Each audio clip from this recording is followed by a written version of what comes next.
ದಕ್ಷಿಣ ಕನ್ನಡ ಜಿಲ್ಲೆಯ ಮುಡುಪಿನಲ್ಲಿ ಅಕ್ರಮವಾಗಿ ನಡೆಯುತ್ತಿರುವ ರೆಡ್ ಬಾಕ್ಸೈಟ್ ಗಣಿಗಾರಿಕೆಯಲ್ಲಿ ಆಡಳಿತ ಪಕ್ಷದ ಶಾಸಕರ ಸಂಬಂಧಿಕರು ಭಾಗಿಯಾಗಿದ್ದು, ಈ ಬಗ್ಗೆ ರಾಜ್ಯ ಮುಖ್ಯ ಕಾರ್ಯದರ್ಶಿ ವಿಜಯ ಭಾಸ್ಕರ್ ಅಧ್ಯಕ್ಷತೆಯ ಸಮಿತಿಯಿಂದ ತನಿಖೆಯಾಗಲಿ ಎಂದು ಮಾಜಿ ಸಚಿವ ಬಿ ರಮನಾಥ ರೈ ಆಗ್ರಹಿಸಿದ್ದಾರೆ.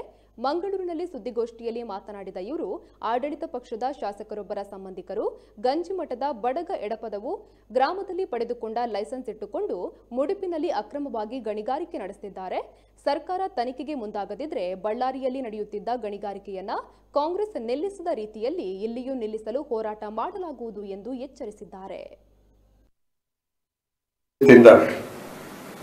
ಪರ್ಮಿಟ್ ಮಾಡ್ತಾರೆ. ಕೆಲವು ಮನೆ ಕಟ್ಟಲಿಕ್ಕೆ 5 ಸೆನ್ಸ್ ಜಾಗದಲ್ಲಿ ಎನ್ವೈರನ್ಮೆಂಟ್ ನ ಕ್ಲಿಯರೆನ್ಸ್ಗಾಗಿ ಪರ್ಮಿಷನ್ ತಗೊಳ್ತಾರೆ. ಒಂದು ಕ್ಲಿಯರೆನ್ಸ್ ಮಾಡಬೇಕಾದ್ರೆ 2-3 ದಿವಸದ ಅವಧಿ ಇದ್ರೆ ತಿಂಗಳ ಇದನ್ನ ತೆಗೆಯುವಂತ ಕೆಲಸವನ್ನ ಮಾಡ್ತಾ ಇದ್ದಾರೆ.